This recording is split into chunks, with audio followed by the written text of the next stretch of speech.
शैलेश सिंह जी नरसिंहपुर से पधारे हुए हैं। आप भी पूज्य महाराज श्री को माल्यार्पण कर आशीर्वाद प्राप्त करें। श्री राजनारायण गुप्ता जी, श्री मनीष शुक्ला जी, श्री मनीष पाल जी जो महाराज श्री की सेवा में तत्पर रहे हैं।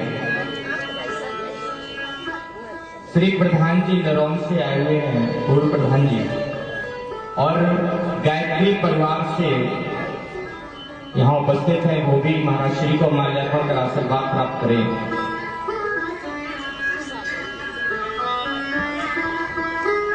आदरणीय श्री लल्लू प्रसाद दीक्षित जी रेपुरा से आप सब आमंत्रित हैं। पूज्य पिताजी और महाराज श्री को माल्यार्पण कर आशीर्वाद ग्रहण करें।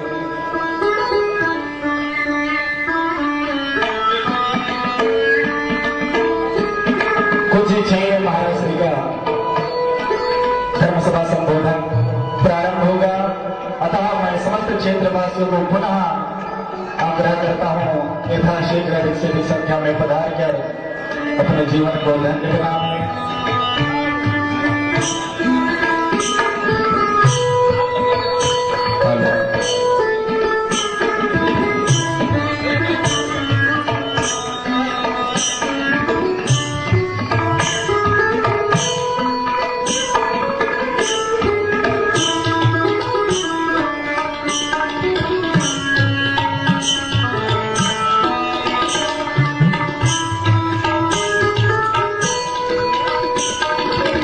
श्रीमती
स्थापना हो गई।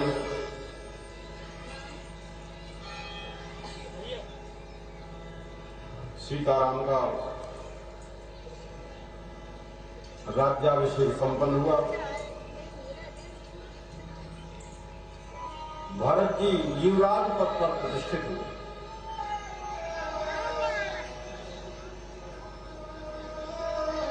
लक्ष्मण जी ने उनका अभिषेक किया।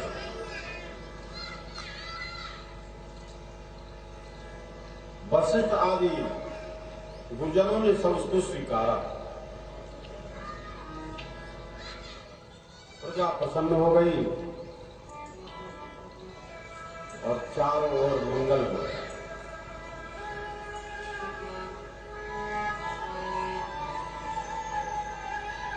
राम ने भरत को संकेत करके विदाई के लिए सबको राजकोष से बहुमूल्य वस्तुएं मंगाई। उन सबको श्री राम जी ने अपने हाथों से वितरण किया।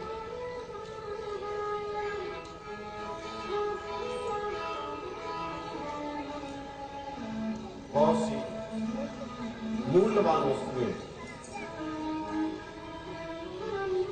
सुग्रीव को, अंगद को, जामवंत को, विभीषण को राम जी ने अपने हाथ से बहुमूल्य रत्न और वस्तुएं दी। धर्म की परंपरा है सम्मान करने की। कार्य संपन्न होने के बाद फिर एक अनमोल हार, राम जी ने एक अनमोल हार सीता जी को दे दिया और कहा कि तुम इसे न पहनना चाहो तो तुम्हारा जो प्रिय हो, तुम जिसको चाहो तो उसको यह हार दे दो। राम जी ने छूट दी सीता जी को कि ये हार तुम जिसको चाहो उसको दे दो। सीता ने हनुमान जी को बुलाया और हनुमान जी के गले में वो बहुमूल्य रत्न, माने सीता जी के सबसे प्रिय कौन? हनुमान जी थे। जो सबसे प्रिय वस्तु, जो सबसे प्रिय होता है, उसे प्रिय वस्तु दी जाती है। और सबसे प्रिय तो प्रेम होता है। अपने अंदर का प्रेम देना किसी को, तो संसार के बहुमूल्य और रत्न भी उसकी बराबरी नहीं कर सकते।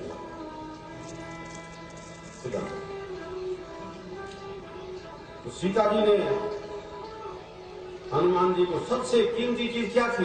भक्ति दे दी। पहले ही आशीर्वाद दिया था, अजर अमर बड़ों का आशीर्वाद। राम जी ने विभीषण, सुग्रीव, जामवंत आदि सभी भाई बंधुओं को बड़े सम्मान के साथ विदा कर। रामायण ये शिक्षा देती है कि आपको घरों में कोई कार्य हो, कोई उत्सव हो, तो बड़े सम्मान के साथ, आदर के साथ अपने संबंधियों को, अपने मित्रों को विदाई दी। सबके सब प्रसन्न मन से अपने अपने स्थानों को चलने लगे। जिस कार्य के लिए इकट्ठा हो गए थे, पूरा हो गया करूं। वाल्मीकि रामायण के अनुसार दिवंगत दशरथ जी देवताओं सहित उसी समय राम जी के पास आते हैं और सीता जी चिता में प्रवेश करने के बाद अग्निदेव के साथ बाहर निकली। उस समय भगवान शंकर ने दशरथ जी की ओर ध्यान आकर्षित करते हुए राम जी से कहा कि आप लक्ष्मण के साथ इनको प्रणाम करें। दशरथ जी ने राम जी, लक्ष्मण, सीता तीनों को आशीर्वाद देते हुए अलग अलग उपदेश दिया और महाराज दशरथ जी अपने लोक को लौटे। लेकिन रामचरितमानस के अनुसार भी दशरथ जी सीता जी की अग्नि परीक्षा के अवसर पर आए थे। तो राम जी ने उनको दृढ़ ज्ञान दिया। पितहि पितहि दीने दृढ़ ज्ञान, पितहि पितहि दीने दृढ़ ज्ञान। राम जी ने उनको दृढ़ ज्ञान दिया। शारीरिक संबंध का जो ज्ञान था, उससे भी ऊंचा आत्मिक ज्ञान होता है। और आत्मा के संबंध के माध्यम से ही संसार के भौतिक संबंध टिके रहते हैं। इसलिए सब संबंधों का मूल क्या है, सब संबंधों का आधार क्या है? अध्यात्म ही हुआ, आत्मा ही हुआ, परमात्मा ही हुआ। अन्य पुराणों के अनुसार दशरथ जी राम के राज्याभिषेक के समय भी आए थे, अन्य पुराणों के अनुसार। और उनका दर्शन करने के बाद उनके मन में उनको देखने की जो वासना रह गई थी, और राम राज्य को भी देख लिया। श्री राम का राज्याभिषेक देखकर के उनकी आंखों में आनंद का आंसू आ गया और रोमांचकित हो गए, प्रसन्न हो गए। एक बात यह है कि यदि मनुष्य की सारी वासनाएं निवृत्त हो जाए तो सिद्ध हो जाता है। क्या हो जाता है? सिद्ध हो जाता है। जिसका सुख, जिसका आनंद फिर बाहर नहीं है, उसको कहते हैं सिद्ध। रूप देखने के लिए उसको बाहर नहीं जाना, रस लेने के लिए उसको बाहर नहीं जाना, गंध लेने के लिए बाहर नहीं जाना, स्पर्श के लिए बाहर नहीं जाना, और किसी खाने पीने के लिए, जीव को संतुष्ट करने के लिए बाहर नहीं भटकना है। आत्मन्दैव आत्मना तुष्टा, अपनी आत्मा में ही संतुष्ट रहने वाला उसे सिद्ध कहते हैं। जहां है वही आनंद है, पूर्णता है, अपने आप में पूर्णता है। किसी अभाव से पीड़ित होकर के दुखी नहीं है, ये नहीं है। किसी भोग की वस्तुओं के अभाव में मन विचलित नहीं होता, उसका नाम सिद्ध होता है। जो अपनी आत्मा में संतुष्ट लेकर के सारे व्यवहार करता है, मुक्त हो जाता है अथवा बुद्ध हो जाता है। चाहे कुछ बुद्ध कहते हैं, कुछ मुक्त कहते हैं लोग, कुछ तीर्थंकर कहते हैं, कुछ वितराग बोलते हैं। अलग अलग संप्रदायों में अलग अलग वर्ण, कई निर्वाण बोलते हैं। परंतु हमारे यहां ऐसा मानते हैं कि वासना की निवृत्ति के लिए, वासना की निवृत्ति होने पर यदि परमात्मा के स्वरूप का बोध न हो, सनातन धर्म के अनुसार वासना की निवृत्ति होने के बाद भी अगर स्वरूप का बोध न हो तो उसमें वासना का बीज छिपा रहता है और पुनर्जन्म भी उसका हो सकता है।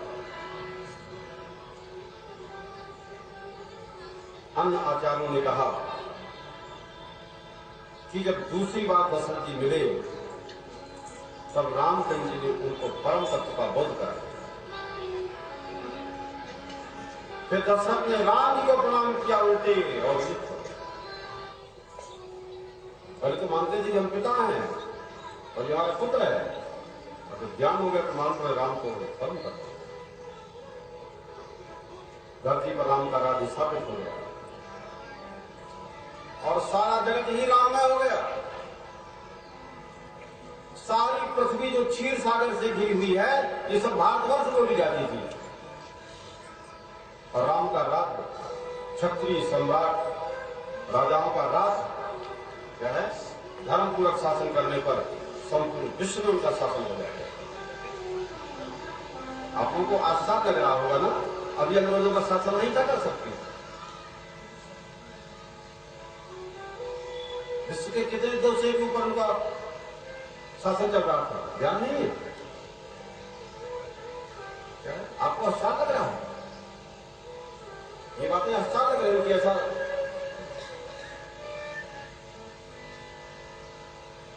प्रजा केवल उन्हीं की चर्चा में निमग्न रहती थी। प्रजा केवल राम की चर्चा में निमग्न रहती थी। जिसका जहां प्रेम होता है लोग उसकी चर्चा करते हैं, आपस में बैठते हैं तो उसकी चर्चा करते हैं जिसका जहां प्रेम होता है। न भी ज्ञान हो राम की चर्चा करेंगे तो भी उनकी शब्द की मुक्ति होगी, उन्हीं की गुणगान करने लगते। प्रजा राम का गुणगान करने लगी। प्रजा आपस में मिलती थी तो राम राम, हमारे यहाँ की पद्धति सब पहले थी ना, आपस में मिलना तो राम राम। राम का राज्य पाकर के सारी प्रजा खुशी हो गई और सारी पृथ्वी धन लगी, भरपूर अन्न उत्पन्न होने लगा। जल भी सर्वत्र था, सर्वत्र नदियां, सारे वृक्ष वनस्पतियां सब फल फूल से लग गए। देखो ध्यान रखना कि पृथ्वी भी देवता स्वरूप है। ध्यान रखना कि पत्थर पानी ही देवी देवता नहीं होते हैं। पृथ्वी भी देवता स्वरूप है। जब यहां राज्य दूषित हो जाता है, जब पृथ्वी में राज्य दूषित हो जाता है, अन्याय होने लगता है, अत्याचार होने लगता है, तब पृथ्वी की शक्ति भी सुप्त हो जाती है, लुप्त हो जाती है, गुप्त हो जाती है। और उत्तम राज्य स्थापित होने पर वो सब जागृत हो जाते हैं। मनुष्यों के आचरण का प्रभाव पृथ्वी पर भी पड़ता है और पृथ्वी पर रहने वाले मनुष्यों पर पड़ता है। राजा महाराजाओं के शासन का प्रभाव जनता पर पड़ता है और पृथ्वी पर पड़ता है। अच्छे आचरण का प्रभाव अच्छा होता है, बुरे आचरण का प्रभाव बुरा होता है। ध्यान रखना सबको ये। अथर्ववेद में कई मंत्र हैं जिनमें पृथ्वी के वातावरण की चर्चा की है।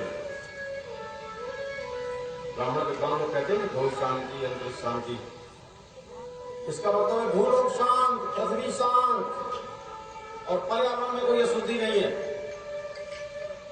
आज पर्यावरण के लिए कितने चिंतित है शासन प्रशासन के लोग और जनता लोग, कितना प्रदूषण शहरों में। पर्यावरण में कोई अशुद्धि नहीं। उसमें न आंधी है, न तूफान है, न गर्म धूप है। इस प्रकार से पवित्र हो जाते हैं। जब राज्य पवित्र होता है, राम पवित्र है, तो राम का राज्य भी पवित्र होगा और उनकी सारी प्रजा भी पवित्र है। राम जी के राज्य में स्त्रियों को कोई दुख नहीं दे सकता था। स्त्रियों को वैधव्यता नहीं होती थी, विधवा नहीं होती थी, बूढ़े लोग जवानों का श्राद्ध नहीं करते थे। माने जवानी में कोई खत्म नहीं होता था। पूरी उम्र भोगने के बाद जिसको कोई रोग नहीं होता था और खाने पीने की कोई कमी नहीं थी, वृद्धावस्था जल्दी नहीं आती थी। सब नर कराही पारस परती, सब नर कराही परस परती, कराही सभव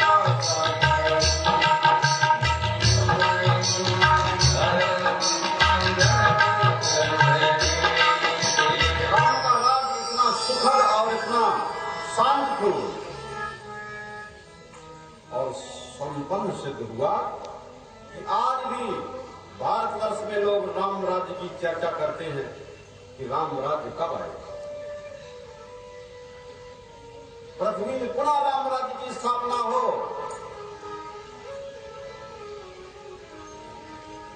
ये प्रयास है हमारे योगी और मोदी जी। मालूम है क्या है? पुनः पृथ्वी पर राम राज्य की स्थापना हो। 70 वर्षों से पहली बार ऐसा प्रधानमंत्री मिला है। क्या है? जिसके अंदर एक कामना है कि देश में राम राज्य की स्थापना हो। सब नर कराही परस परती, सब नर कराही परस परती। देखा तो हिंदू मुसलमान के झगड़े नहीं गए, दंगे नहीं गए, और राज्यों में तो वही नेता लोग दंगा करा देते, लेकिन नहीं कहीं हुआ दंगा देखा आपने? कहीं राजा सही है तो प्रजा सही रहेगी।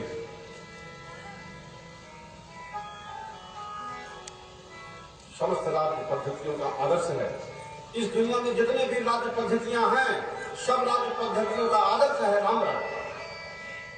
हर साल चुनाव, हर बार चुनाव, भ्रष्टाचार वाले पहुंच जाए, बदमाश बेईमान लोग पहुंच जाए, मॉडल वाले लोग पहुंच जाए, सैकड़ों मुकदमे चल रहे हैं वो पर पहुंच जाए। क्या है? और 5 साल में सब फिर आगे भरोसा नहीं अगले बार आएंगे। लेकिन जब तक चल रक्षा है और जिनका जीवन में प्रजा के प्रति प्रेम है और विश्वास है, वैसे लोग बार बार चुने जाते हैं। जहां कहीं प्रजा सुखाई दिखती थी, लोग कहते थे भाई यहां तो राम राज्य है। और राम राज्य में जहां सुख शांति है, समृद्धि है, याद रखना कि राम राज्य में वही कठोर अनुशासन भी है, दंड की भी व्यवस्था थी। आपको मालूम है कि राम जी हमेशा अपने हाथ में क्या रखते थे? मोबाइल नहीं रखते थे हमेशा। क्या रखते थे बताओ? धनुष बाण रखते थे। राम क्या रखते थे? अपने हाथों में राम जी हमेशा क्या रखते थे? धनुष बाण रखते थे। क्यों? जब दंड नीति दुर्बल हो जाती है, जब दंड नीति कमजोर हो जाती है, संविधान या कानून केवल किताबों में रह जाते हैं, भ्रष्टाचार चरम सीमा में हो जाए, मनुष्य के जीवन में नहीं रहते, उसका परिणाम क्या होता है? अराजकता। इसलिए कहा जाता है नश्येत्रे जनहितो हतायाम। मनुष्य की प्रकृति ऐसी है, हर व्यक्ति की प्रकृति ऐसी होती है, मनुष्य की प्रकृति ऐसी होती है कि मनुष्य अपने जीवन में भय को लेकर के आता है और लोभ को लेकर के आता है। भय और लोभ की प्रकृति जन्म से ही सब मनुष्यों के अंदर होती है। ये दो वृत्तियों का निवास स्वभावता सब में होता है, भय और लोभ। और जिन नारियों में ये दो वृत्ति नहीं है वो ठीक ठीक व्यवहार नहीं कर सकते हैं। न नौकरी चाकरी में सफल होंगे, न खेती व्यापार करेंगे, न कुछ कर देंगे। पूरे महात्मा जी बचपन से कम जाना आगे का सुनना।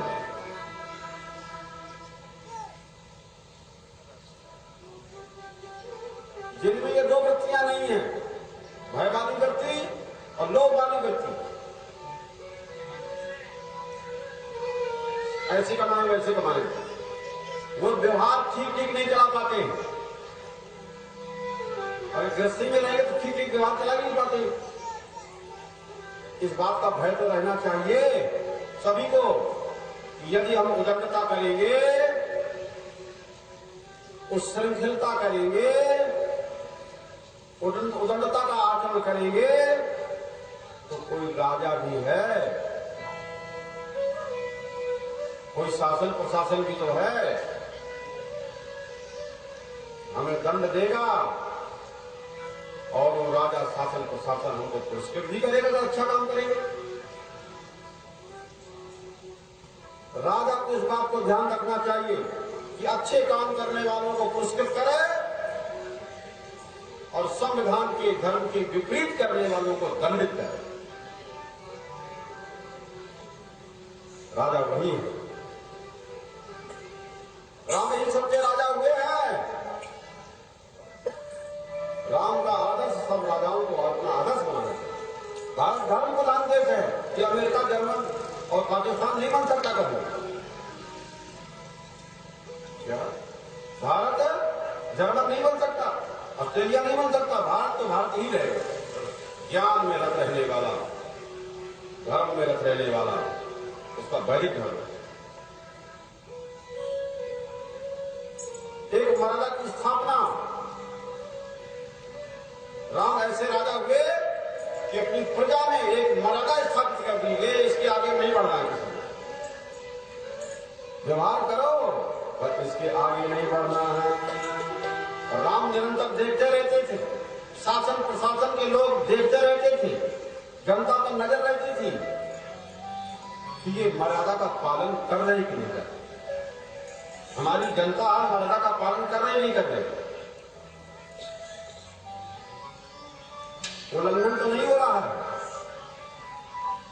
मर्यादा ऐसी होना चाहिए जिसे मनुष्य अपने हृदय से स्वीकार करे। मर्त्य मनुष्य अतीते इति मर्यादा। क्या है?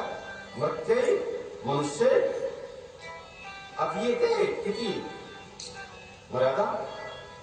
मर्यादा किसे कहते हैं? जिसे मनुष्य हृदय से स्वीकार करे।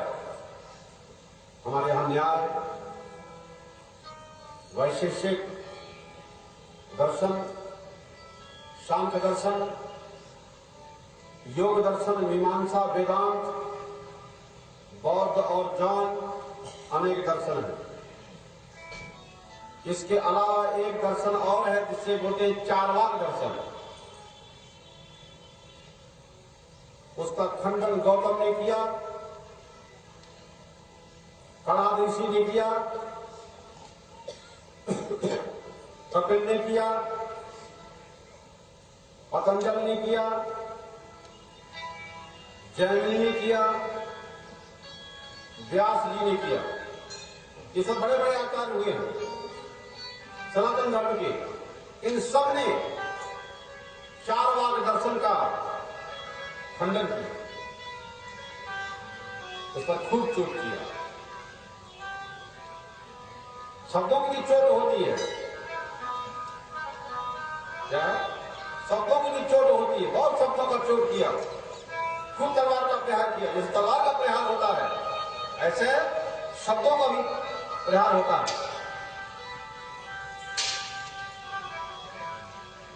लेकिन चार्वाक का कुछ नहीं मिला, आज भी चल रहा है। राम को नहीं मानते,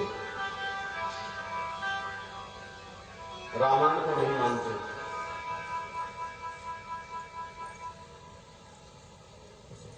राम को जला दे, रामायण को जला दे।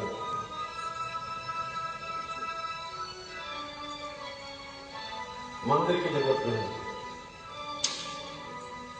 भगवान की जरूरत नहीं, अवतार की जरूरत नहीं, यज्ञ की जरूरत नहीं, देव पूजा की जरूरत नहीं।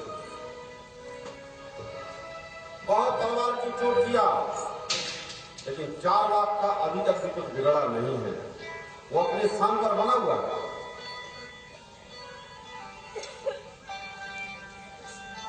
चार लाख का आदर्श क्या है? रणम कृत्वा घृतम पिबेत्।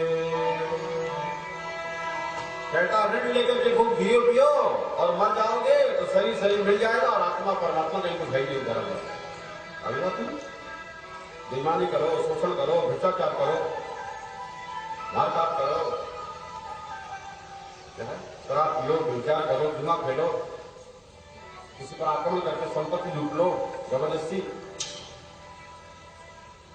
हो रहा ना कि देखो नक्सलवाद क्या उसी को तो उधर क्या। इसका कारण क्या है? अपने स्थान पर बना है वो 4 लाख।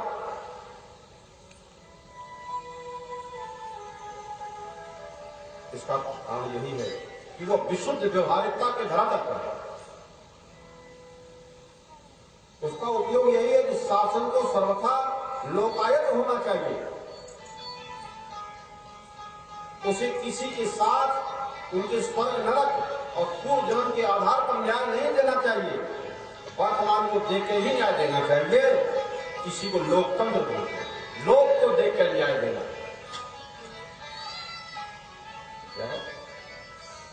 लोकतंत्र इसी को बोलते हैं। वर्तमान देख करके न्याय करना, किसी को लोकतंत्र बोलते हैं। या बल्कि स्मृति और मनुष्य दोनों में कहा गया है कि कोई बात कितनी भी धर्मानुकूल क्यों ना हो, कोई बात कितनी भी धर्म वाली क्यों ना हो, यदि वो बात लोक विरुद्ध पड़ती हो तो उसका आचरण कदा नहीं करना चाहिए।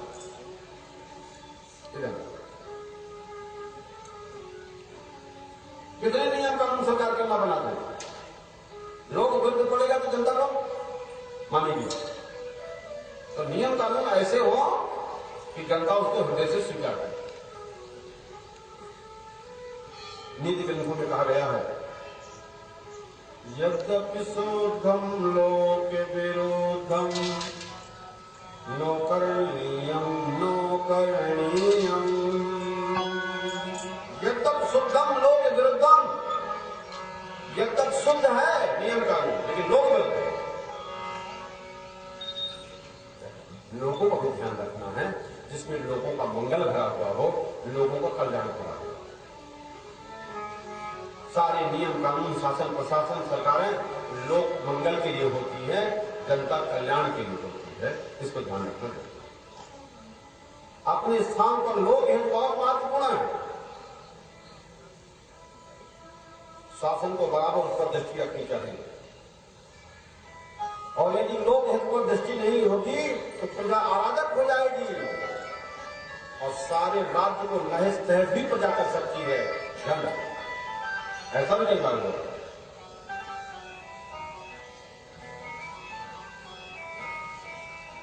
भागवत में तो जुबेल का प्रसंग है। वो राजा की उच्छृंखल हो जाने पर राज्य की स्थिति क्या हो जाती है?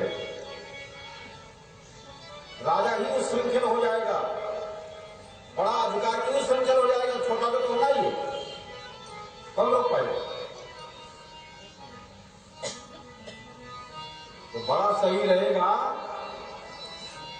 तो छोटों को भी डर रहेगा, भय रहेगा कि दंड मिलेगा। उसकी उच्छृंखलता को देख करके बड़े बड़े महात्मा लोग बेल के पास पहुंचे और बेल ने उनका अपमान किया। महात्माओं को तो उन्होंने घूमते बेलम हुंकार करके बेल को भस्म कर दिया।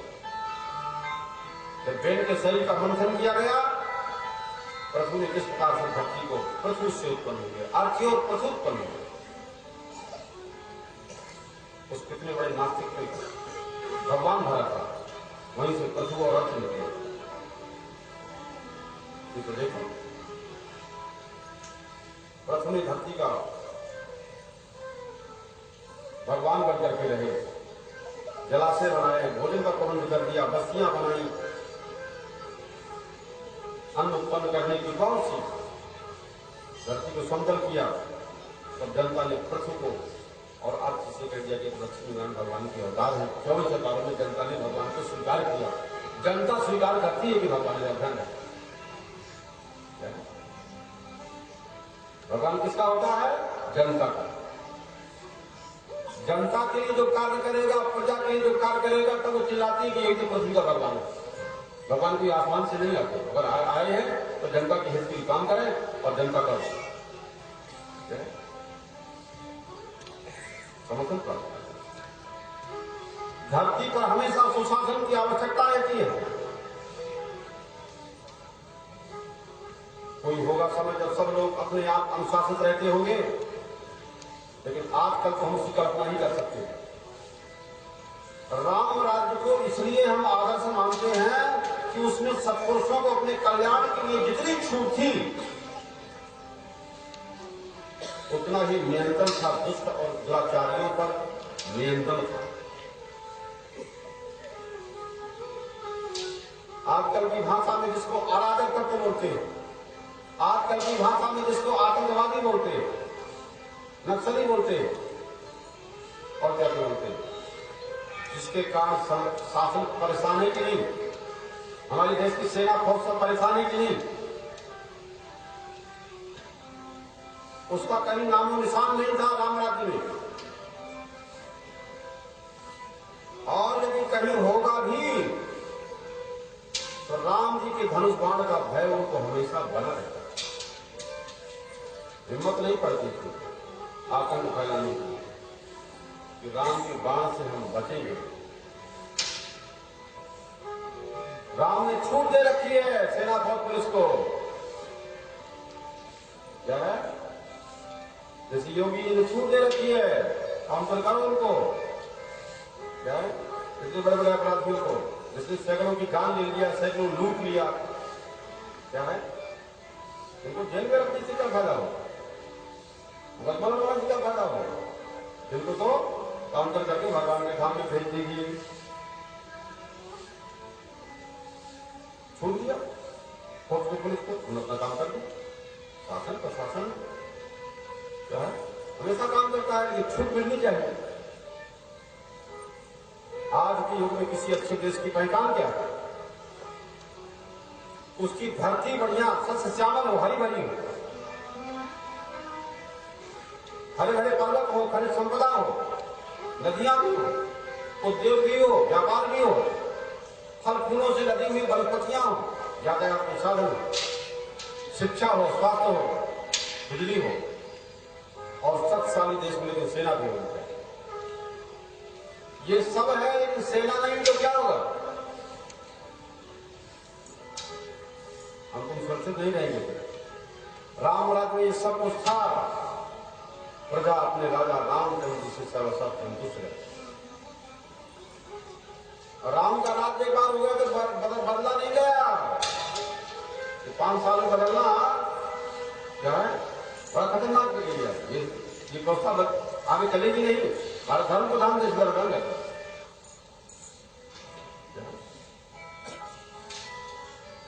यहाँ राजतंत्र की ही परंपरा देख लीजिए। रामायण में क्या, भागवत में क्या, किसी का वेदों में, उसी से धर्म सुरक्षित रहता है। धर्म यहां सुरक्षित नहीं रहेगा। धर्म तो राजतंत्र से सुरक्षित रहता है। स्वयं धर्म में होता है और वो प्रजा को धार्मिक बनाए रहता है, इसकी जिम्मेदारी है। और प्रजा से वैसा ही प्रेम होता है कि कोई पुत्र है, कोई संतान है, इसकी जिम्मेदारी होती है। आज का तो 5 साल का, 2 साल का, 3 साल का, तो जिम्मेदारी थोड़ी किसी है। राम राज्य की स्थापना सहसा नहीं हो गई। 14 वर्षों तक भारत जैसे महात्मा का सुशासन स्थापन होने के बाद हुई। रामचंद्र जी तुरंत राज्य स्वीकार कर लेते और राम 14 साल के लिए वनवास नहीं जाते तो लोग कहते ना कि राम लोभी है। वही जनता कहती कि राम लोभी है। लोगों को दशरथ जी की बात याद आती कि कैकेयी से विवाह करते समय ये वचन दिया था कि कैकेयी का जो पुत्र होगा वो राजा होगा, और लोग फिर दोषारोपण करते। हमारे जो राजा हैं, प्रशासक हैं, उनको रामचंद्र जी की तरह बड़ा ध्यान रखना चाहिए कि प्रजा का भाव उनके प्रति शुद्ध बना रहे। जनता के चुने गए का प्रधान से लेकर का प्रधानमंत्री तक, जनता के चुने गए जितने प्रतिनिधि हो, सांसद हो, विधायक हो, प्रधान से लेकर के और प्रधानमंत्री तक, जनता के चुने हुए जितने भी, उनको बराबर ध्यान रखना है कि प्रजा का भाव उनके प्रति शुद्ध बना, और प्रजा का भाव शुद्ध बना रहेगा तो प्रजा बार बार उनको चाहेगी ना। हम प्रजा को अपनी नहीं बना पाते हैं। ठीक है, 2-4 10 दाएं बाएं हो जाएगी, बाकी लोग को हम अपना बना सकते हैं ना। तो अपना बनाने की कला वो रामायण में, राजा कैसे प्रजा की सेवा करते हुए सबको अपना बना ले। जासुराज प्रिय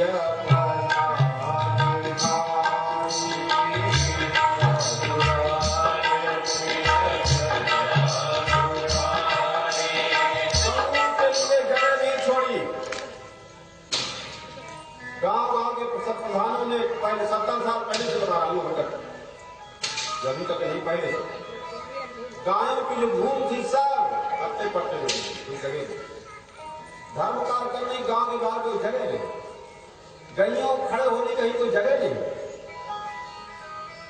और आज ये परिस्थिति पैदा हो गई। शासन प्रशासन जनता ने सरकार ने अपने पैर में कुल्हाड़ी मारा है, और आज ऐसी परिस्थिति हो गई है, गऊ खड़े होने की जगह नहीं थी, गौ चालने की जगह नहीं।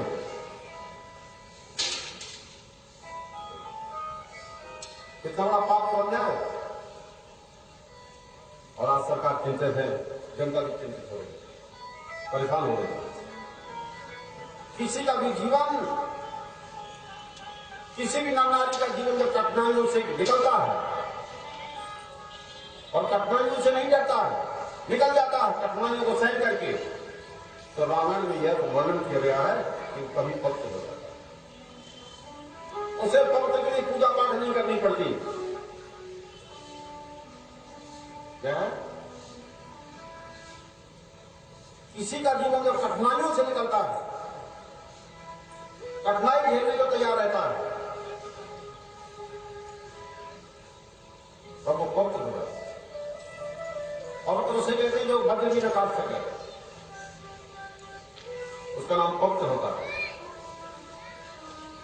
राम ने ठीक राज्याभिषेक के अवसर पर, राम का राज्याभिषेक होने वाला है, और रात भर में क्या हो गया, वनवास का अवसर उपस्थित हो गया। कितनी कठिनाई राम को पड़ी हुई होगी कि राम के अलावा दुनिया में और कोई मिल सकता है राम का ऐसा कोई भाई कर सके कि सब मुकदमे में लगे हैं। भाई भाई के मुकदमे जितने चल रही दुनिया में उतने तो कहीं है ही नहीं। अपनी शक्ति है, सब वहीं उलझाए बैठे हैं, अपनी शक्ति को वहीं खर्च कर रहे हैं, अपनी ऊर्जा वहीं खर्च कर रहे हैं। आगे विकास क्या करें, आगे उन्नत क्या करें। राम जी ने मुस्कुराते हुए स्वीकार कर लिया उस परिस्थिति को। कठिनाइयों से नहीं डरे, बिना राज्य से पैसा लिए, सोना चांदी लिए, बिना और सुरक्षा लिए, बिना राज्य सरकार की मदद लिए, और जब चले जा रहे हैं धनुष बाण लेकर के राम लक्ष्मण सीता, और राम जी ने यह भी नहीं कहा कि लक्ष्मण तुम भी साथ चलो, कि सीता से तुम भी साथ चलो, ऐसा कुछ नहीं। ये तो भक्ति प्रेम से उनके साथ में गए। जिसका जहां प्रेम होता है वो छोड़ नहीं सकता है। जैसे तुम लोगों को प्रेम है तो तुम लोग छोड़ नहीं सकते, टाइम से आएगा। आलसी लोगों का छोड़ देखिए, बहुत तो सो रहेंगे, नारे धोए नहीं होंगे, कैसे चलेंगे, फरमा रहे होंगे। अरे आ जाओ भाई, भंडारे के लिए टाइम आ जाओ। जहां तक आवाज जा रही, भंडारा होने वाला 1 घंटा में, आ जाओ भंडारे के लिए। कुछ प्रसाद जाएगा तो भी कम से कम लाभ ही होगा। आ जाओ। राम ने मुस्कुराते हुए कठिनाइयों को सहन कर लिया। कठिनाइयों को झेलते हुए जो आगे बढ़ता है वही महापुरुष महान बनता है। उनके चेहरे पर जरा भी विकृत नहीं आई, उनकी वाणी गलत नहीं निकली कि दशरथ गाली दे, मां गाली दे, सहन कर लिया। उनकी वाणी में कोई दोष नहीं आया और राम की चाल में कोई ढिलाई नहीं आई और उनकी आकृति में कोई परिवर्तन नहीं आया। क्योंकि मनुष्य में जब विकार आता है तो वाणी अन्य शब्द बोलने लगता है, अपने ही बंधु बांधवों को, अपने ही परिवार के लोगों को आदमी उल्टा पुल्टा बोलने लगता है, चाल बेढंगी हो जाती है।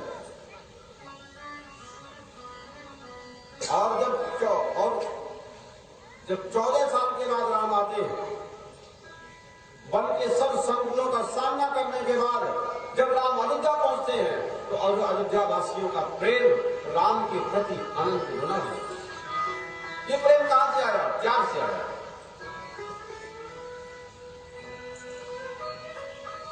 त्याग खाली राजा महाराजा भी त्यागपूर्ण जीवन करने काल में दिया करते हैं। त्यागपूर्वक भोगों को भोगो, त्यागपूर्वक सर्विस करो, त्यागपूर्वक व्यापार करो, त्यागपूर्वक सारे संसार काम करो। ऐसा देखते हैं तेल से तेल भूमिका माता करते ईशावास विदम सर्वम, संपूर्ण त्याग परमात्मा से आच्छादित है और वही इसका स्वामी है। हम और आपको मालिक नहीं दुनिया के, क्या है? इन शरीरों के मालिक भी वही है। इस त्याग पूर्वक भोगों को भोगो, भोगों को त्याग पूर्वक भोगो। उन्हीं का प्रजा का अनुराग नहीं बढ़ा, केवल उन्हीं का प्रजा अनुराग नहीं बढ़ा, प्रजा का भी उनके प्रति अनुराग बढ़ गया। राम का भी अनुराग बढ़ गया और प्रजा का भी अनुराग बढ़ गया। राजा के लिए प्रजा का अनुराग प्राप्त करना सबसे बड़ा आवश्यक है। राजा का यदि राजा के लिए प्रजा का अनुराग प्राप्त करना जरूरी होता है, राजा प्रजा का अनुराग प्राप्त न कर पाए तो प्रजा को अधिकार होता है कि राजा को बदल दे, चाहे प्रधान हो चाहे प्रधानमंत्री, सारे को लागे उसको। इसलिए जनता परेशान है बार बार चुनाव में। राम राज्य में एक बार राम राज्य हो गया तो सारा जीवन राम राजा रहे। उनके राज्य में कोई गड़बड़ी नहीं गई, बदलने की आशंका नहीं।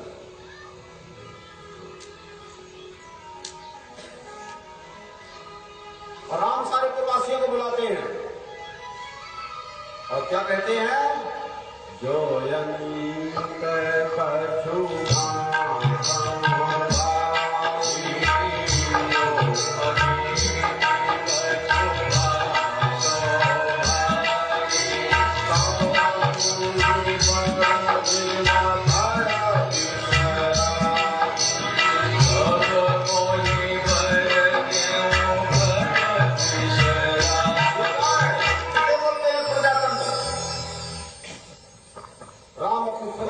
कहते हैं, भाई मुझे तुम बिना डर के रोक देना अगर मैं कुछ अनित बोलूं। प्रजा को छूट भी होनी चाहिए भाई, अगर जब पक्षपात करें, गलत बोले तो आप लोग तो प्रजा भी बोल सकती है। प्रजा का भी समाधान होना चाहिए, जनता का भी समाधान होना चाहिए। शासन प्रशासन को भी मनमानी नहीं होना चाहिए कि जनता को कष्ट हो, पीड़ा हो।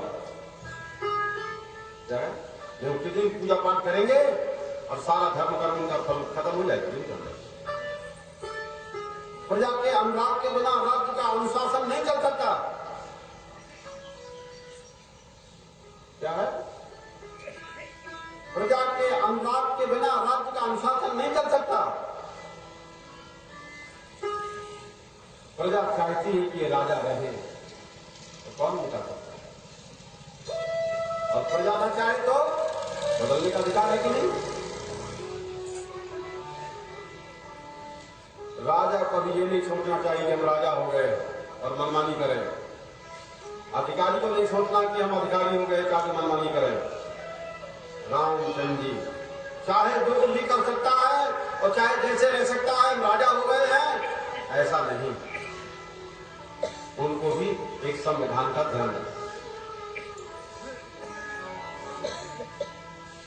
राम जी अपना आचरण इस प्रकार से रखते हैं कि उनको देखकर किसी के मन में राम के प्रति दुर्भावना पैदा ना हो। वो ये नहीं कहे राम बेईमान है, राम की कोई दुर्भावना नहीं होगी और प्राणियों में सद्भावना, विश्व का कल्याण हो, तो सनातन धर्म का नारा है। अपनी प्रतिज्ञा के राम जी बहुत प्रेमी है। राम जब प्रतिज्ञा कर लेते हैं तो उसको छोड़ते नहीं है।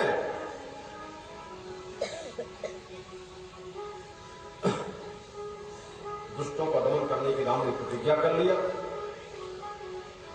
ऋषि मुनियों के सामने राम उसको छोड़े नहीं और काम पूरा करके छोड़ा उन्होंने। जिस उद्देश्य से राम का वनवास हुआ, वनवास में वन में ज्यादा चल रहा था दंडवास, उसको रावण के द्वारा प्रेरित और वहां के भेजे हुए लोग, यहाँ भी सिपाही यहाँ से भर्ती किए जाते हैं और अधिकारी वहां के रहा करते हर तीसरा सूचना अधिकारी वो रहा करते और सिपाही यहाँ के रहा करते। सबका रिमोट कंट्रोल रावण के पास।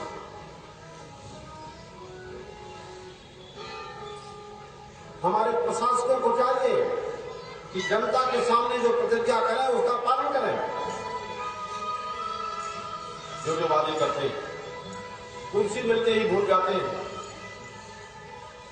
वादा करते समय तो बड़े उदार मालूम पड़ते, पर वादों को पूरा करने का जब समय आता है तो पिछड़ जाते हैं। किसी भी राजा के प्रशासन के लिए उचित नहीं है। इससे जनता में उसके प्रति अश्रद्धा पैदा हो जाएगी और जनता अगले चुनाव में हरा देती। राम राज्य स्थापित हो गया, सब जनता में परस्पर प्रीति हो गई। आज तक भी गाया जाता है राम राज्य के बारे में। राम जी अपने राम राज्य के में संलग्न रहते थे और जैसे राम जी को समय मिलता था तो ज्ञान वृद्ध, विद्या वृद्ध, वयोवृद्ध महात्माओं से इतिहास पुराणों की कथाओं का श्रवण किया करते थे। राम जी बैठते थे, जब टाइम मिलता था। उसका उद्देश्य यही होता था कि जो अच्छी से अच्छी बातें हैं तो हम शिक्षा प्राप्त कर सके, प्रेरणा प्राप्त कर सके। इतिहास का अर्थ क्या होता है? इति माने यह है और हा माने निश्चित रूप से और आस माने था। निश्चित रूप से ऐसा था, इतिहास में साक्षी है, ऐसा हुआ है। वेदों की व्याख्या के अनुसार इतिहास वो है, वेदों की व्याख्या के अनुसार इतिहास वो है जिसमें निश्चित घटनाओं का वर्णन। इसलिए वाल्मीकि रामायण ऐतिहासिक ग्रंथ है।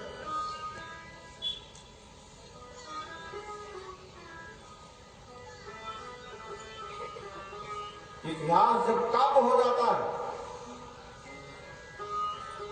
तब कभी लोग उसमें अपनी भावनाएं भी जोड़ देते हैं और इतिहास तो इतिहास ही रहता है। इतिहास और पुराणों में अंतर बताया गया।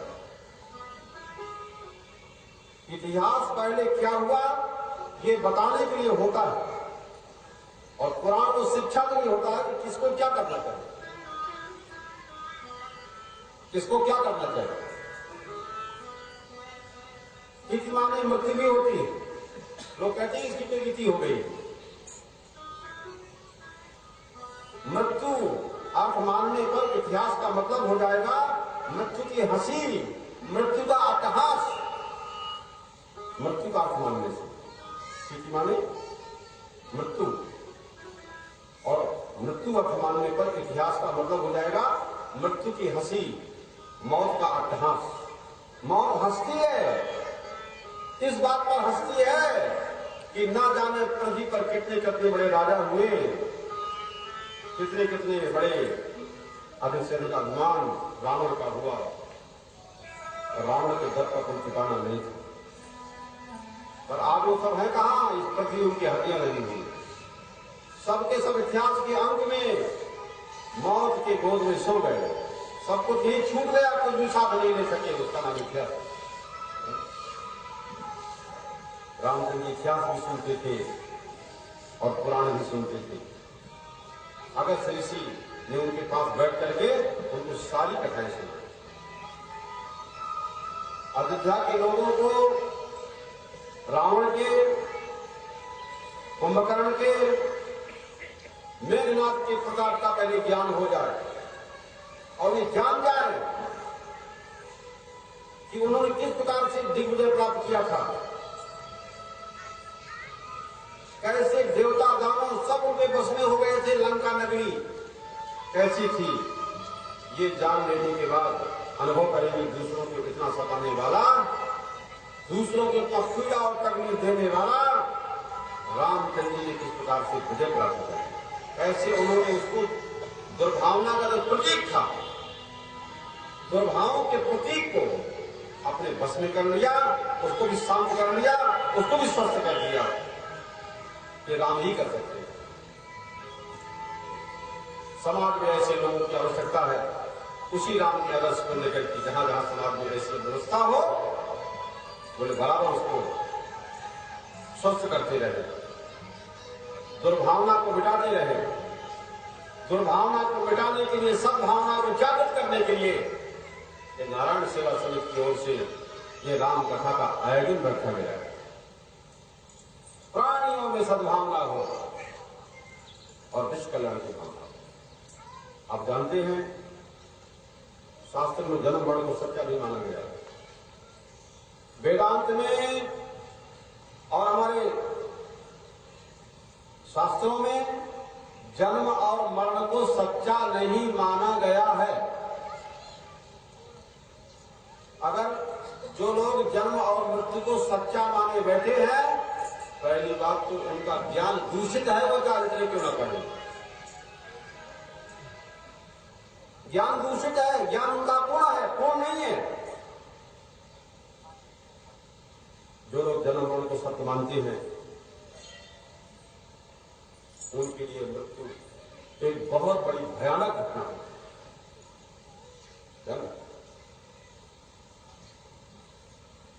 और हमारे यहां ना तो मिट्टी मरती है, न पानी मरता है, न हवा मरता है, न आग मरता है, और न ही वायु मरता है, न आकाश मरता है। इनमें जो सकल सूरत है ना, वही मिटती है।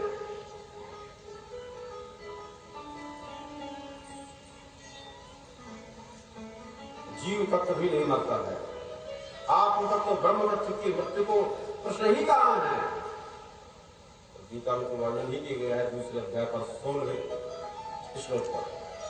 नासतो विद्यते भावो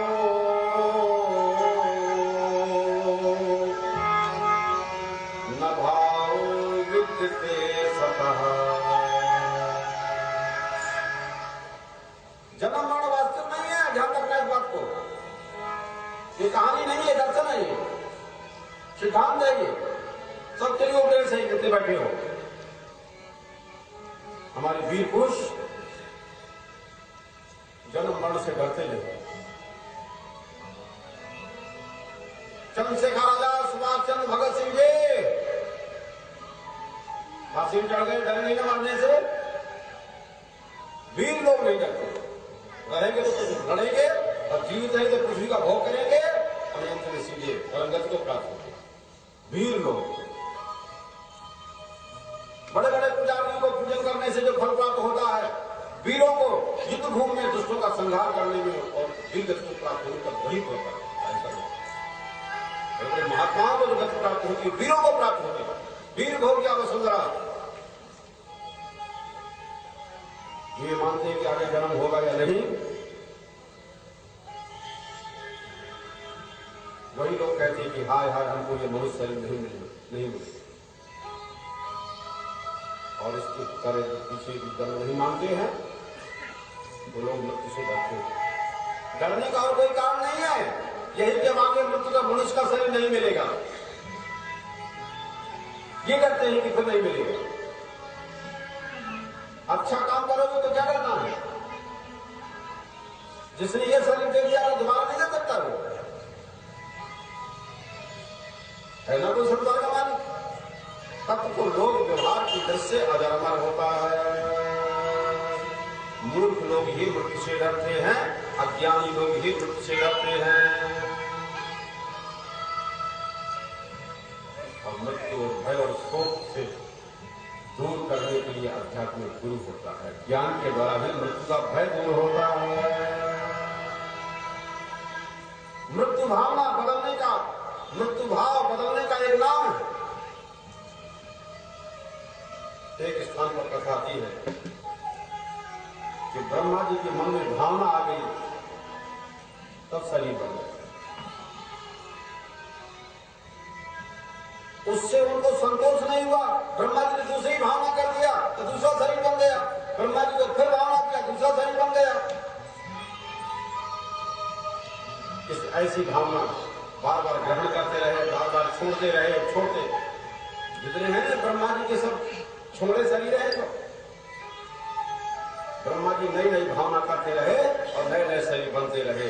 कहा गया कि सारी की सारी सृष्टि भावनामयी है। ये बात विद्वानों के ध्यान में आने लगी। बड़े बड़े जो विद्वान होते हैं ना, हम देह से देहांतर की प्राप्ति को जन्म नहीं मानते, हम भाव से भावांतर की प्राप्ति को जन्म मानते हैं। जैसे हम पहले गृहस्थ आश्रम में थे, हम संन्यास हो गए, हमारा जन्म बदल गया, हमारी जात बदल गई। क्या है, संन्यास लेने के बाद सब बदल गया, नया जन्म हो गया। ऐसा होगा। जीवित रहती हुई भाव से भावांतर की प्राप्ति हो गई ना, हम उस भाव से मुक्त हो गए ना।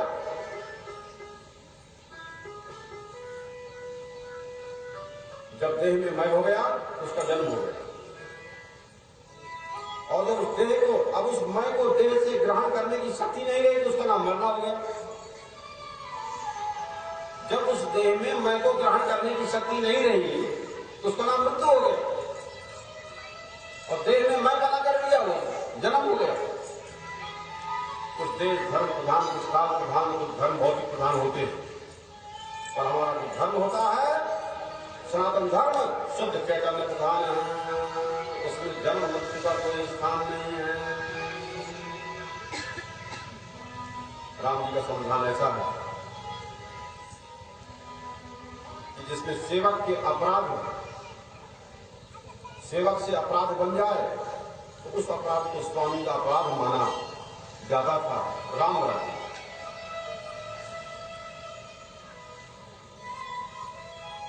ऐसा क्यों? एक बार श्रीरंगम क्षेत्र में, वो कामेश्वर में है श्रीरंगम क्षेत्र, विभीषण के पास से दफ्तर के किसी वृद्ध की मृत्यु हो गई। तब वहां के लोगों ने विभीषण को पकड़ लिया और उसको मारने लगे। जैसे एक एक्सीडेंट हो जाता है, लोग क्या घेर लेते हैं ना, आग लगाएंगे, पकड़ लेंगे, मारेंगे। बहुत मारने पर विभीषण को मारा नहीं, क्योंकि राम जी ने विभीषण को अमर कर दिया था कि कोई नहीं मार सकता है हमारे। लोगों ने बहुत मारा, लेकिन विभीषण मारा ही नहीं। और विभीषण को खूब मारा। लोगों ने फिर उसको बोला ये मरता ही नहीं है, तो लोगों ने एक गुफा में बंद कर दिया। और गुफा में बंद कर दिया, लोगों ने सोचा कि अपने आप भूख प्यास से मर जाएगा, कोई किसी खाना पीना नहीं देगा। जिस तरह अब खबर अयोध्या पहुंच गई राम जी के पास, विभीषण संकट में वो राम न पहुंचे, राम जी को संकट और विभीषण न पहुंचे, सुग्रीव न पहुंचे, हनुमान न पहुंचे, अपने मित्रों को अपने मित्र के कार्य में पहुंचना ही चाहिए। ध्यान रखना क्या है? रामचंद्र जी को खबर अयोध्या में हो गई, उसे मोबाइल तो था नहीं, हुई खबर उतर नहीं दूध भेजा थे। राम जी शिव शर्मा नामक एक ब्राह्मण से कथाएं सुन रहे थे, और रामचंद्र जी कथाएं सुन रहे थे ब्राह्मण से। राम पुराण कथाएं सुना करते थे। शिव शर्मा कोई ब्राह्मण नहीं, साक्षात भगवान शंकर ही थे जो शिव शर्मा ब्राह्मण बनकर के आ गए थे और राम जी को कथा सुनाए जाते थे। विभीषण का समाचार सुनते ही राम का मन कथा में नहीं लगा। विशेष काम हो तो आधा कथा छोड़ के पहले वो देखना चाहिए लोक व्यवहार। अपना मित्र संकट में पड़ा है तो पहले जाकर के वहां उसको वारना चाहिए। राम का मन कथा सोचकर गया और राम सोचने लगे कि मेरा मित्र जो मेरा शरणागत है, मैं तो शरणागत है, मैं कल 5 रात दे चुका हूं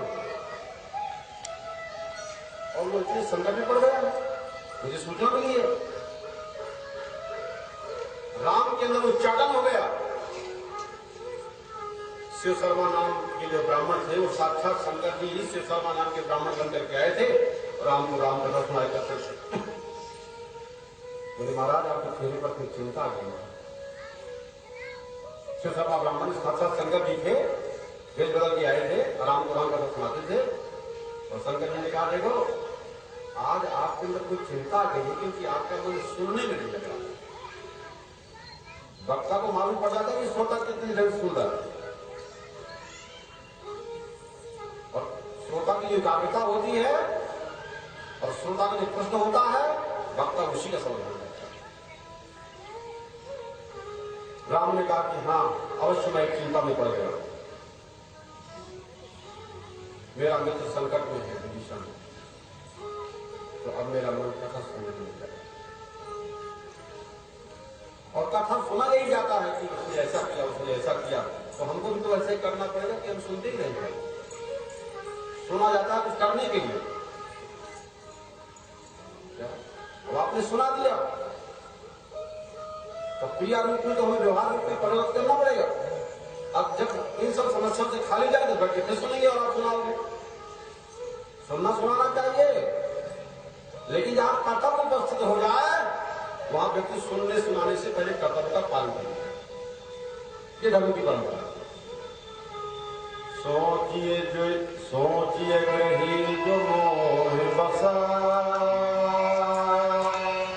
करिए कर्म पथ त्याग,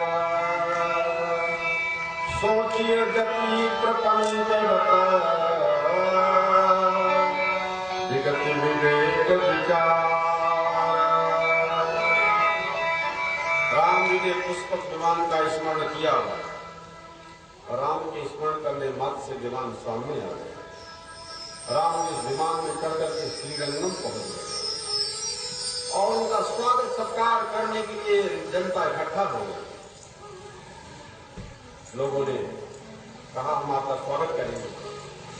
महाराज हमने एक हत्यारे को पकड़ रखा है और उसे आप मृत्यु दंड दे दीजिए। मरता ही नहीं, जनता ने कहा। राम का स्वागत करने के लिए जनता उमड़ पड़ी, हजारों की संख्या। उनका हमने तो पकड़ रखा है अपराधी, वो तो मरता ही नहीं, मारते मारते परेशान हो गए, आप अपने हाथ से उसको प्राण बनेंगे। राम ने कहा देखो पहले हमारी बात सुन लीजिए, हमारा संविधान है। राम कहते हैं कि प्रजाजनों ये राम का संविधान है। स्वामी का अपराध, सेवक का अपराध, स्वामी का अपराध, राम राज्य में नहीं है। तब राम राज्य चलता। विभीषण मेरा शरणागत है, मेरा मित्र है और आप आप लोग उसके अपराध के बदले मुझे दंड दें। राम जी का मारने का तो सवाल ही नहीं, उसको मार ही नहीं सकते क्योंकि उसको हमने अभय कर दिया। अभयं सर्वभूतेभ्यो ददासेतं वतं मम। भगवान कहते हैं हमारा व्रत है कि जो हमारी शरण में आ जाता है और कहता हम तुम्हारे हो गए हैं, भगवान कहते हैं इसको हम अभय दें। विभीषण को हमने अभय प्रदान किया है और जिसको अभय प्रदान कर दिया जाए उसको मारना धर्म नहीं। राम जी का ये समाधान सुन करके सारे लोग चकित हो गए और विभीषण को तुरंत मुक्त कर दिया। फिर विभीषण को स्नान कराया उन्होंने, उन्हें खिलाया पिलाया और बड़े प्रेम से राम जी के पास पहुंचा दिया विभीषण को। और विभीषण से क्षमा प्रार्थना मांगा कि हम आपको पहचान नहीं पाए कि आप राम के मित्र हैं, आप हमको क्षमा करें। राम जी ने पहले तो कठोर प्रायश्चित करवाया और फिर उसको स्वीकार कर दिया। किसी की कोई भूल गलती हो जाए किसी को उसको प्राप्त। राम जी के समाधान में जहां एक क्षमा है, दया है, उदारता है, वहीं अगर कोई त्रुटि हो जाए तो उसमें प्रायश्चित भी करवा सकते। राम सर्वप्रिय, सब लोग राम से अनुराग करते हैं, सब प्रेम करते हैं, उनके गुणों का वर्णन नहीं हो सकता। ये धन्यवाद। सब नर करहि पारस परहि, सब नर करहि परस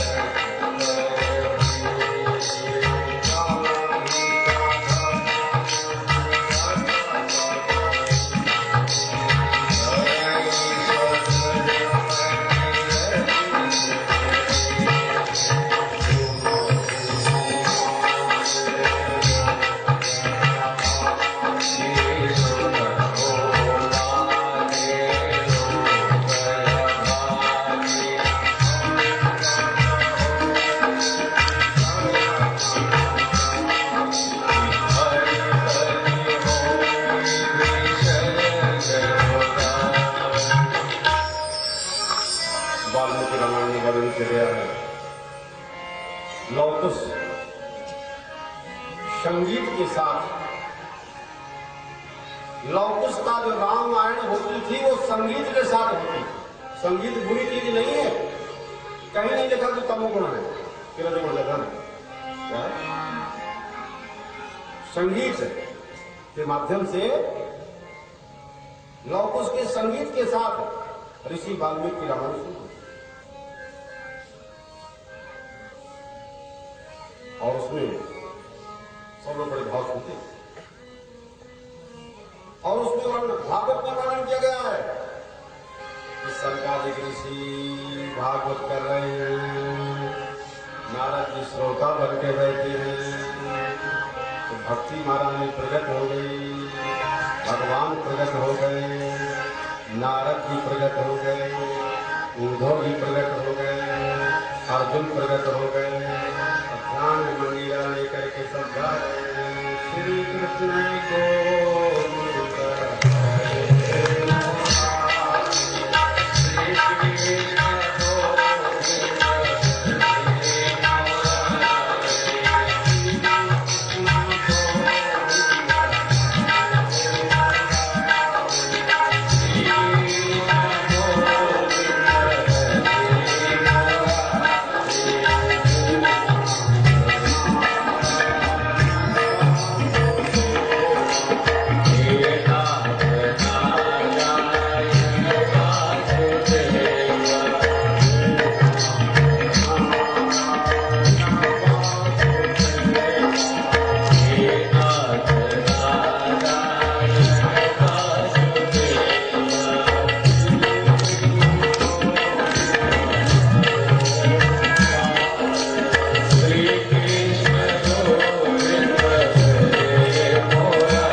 कि लवकुश अयोध्या में होने वाले अश्वमेध यज्ञ में पधारे थे वाल्मीकि जी के साथ।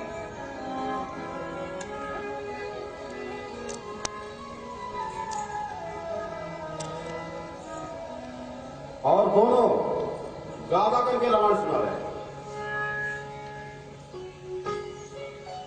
उनका संगीत इतना मधुर था कि राम जी भी सुनकर के मुग्ध रहे। भजन भक्ति में संगीत का प्रयोग किया जाए तो तन्मयता जल्दी हो जाती, एकाग्रता हो जाती है। तो ये दूषण नहीं है, ये भूषण है। भक्ति संप्रदाय में, भक्ति मार्ग में ध्यान की बात अलग है, क्या? लेकिन जहां भक्ति की बात है तो भक्ति की बात व्यक्ति की बात है।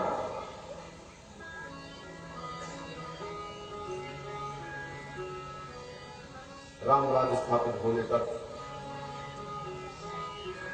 रामायण सुनिए पूरी। राम जी ने तो एक दिन पूछ ही बैठा, अरे भाई तुम किसके लड़के हो? लवकुश ने उत्तर दिया कि हम विश्वामित्र के शिष्य हैं, खाली इतना जानते हैं।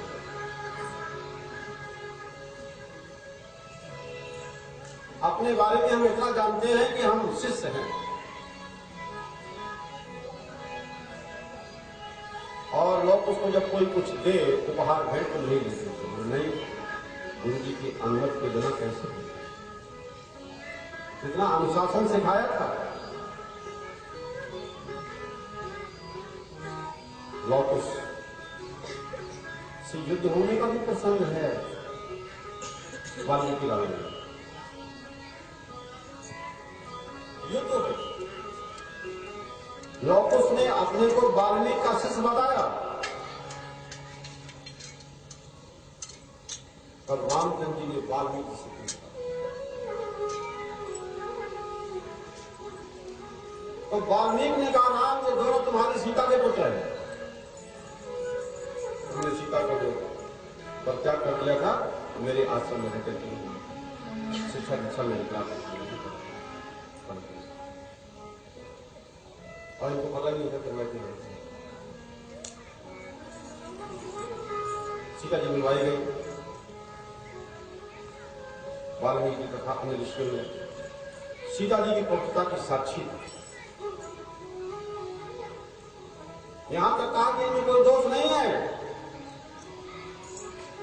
ऋषि वाल्मीकि कहते हैं, राम हमारी जीवन भर की तपस्या नाश हो जाए यदि हम असत्य बोले सीता को पवित्र। सीता जी को स्वीकार करने के लिए राम तैयार हो गए,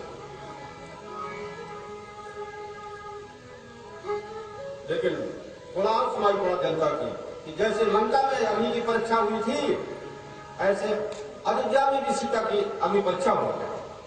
जनता चिल्ला रही, कई ढंग की तो जनता होती, लेकिन राम जी उसका है। उनकी दोबारा परीक्षा लेना तो किसी प्रकार की उचित नहीं था। राम को विश्वास नहीं था, लेकिन सबके बीच में खड़ी हो गई और कहा, मैंने राम के अतिरिक्त किसी पुरुष का चिंतन नहीं किया हो, मैं मन से, वचन से, कर्म से राम की अनन्या हूं। तो सीता कहती है, पृथ्वी फट जाए और अपनी गोद में दूसरी।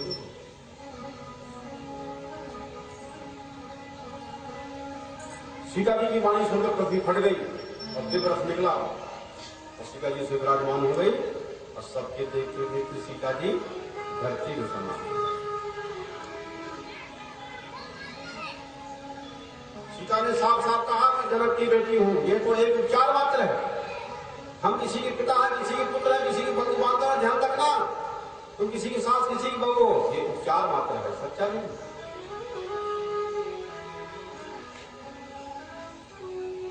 सीता जी का जनक मेरे वास्तव में पिता नहीं है, मैं पृथ्वी की पुत्री हूं। तुम सब पृथ्वी की शक्ति, पृथ्वी हमारी तुम्हारी शक्ति माता है। इसी में हमारा तुम्हारा निर्वाह हो रहा है, इसी पैदा हुए। सारी पृथ्वी एक है और सारी पृथ्वी जल है, उसका अंश हमारे तुम्हारे अंदर बंटवारा है जल का। क्या सारा जल, यहाँ का पानी वहां का, लहरें, सारी हवा है, सारा सूर्य, सारी अग्नि तक है, सारी वायु तक है, सारा आकाश तक है। इसमें जो भेद दिखता है अज्ञान से, उस भेद को मिटाने के लिए अध्यात्म गुरु होता है। गुरु बिन भव निधि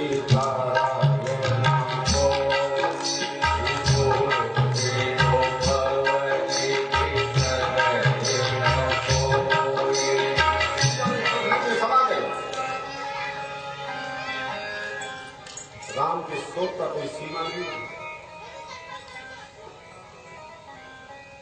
ये जो वाल्मीकि रामायण है, दुखांत काव्य,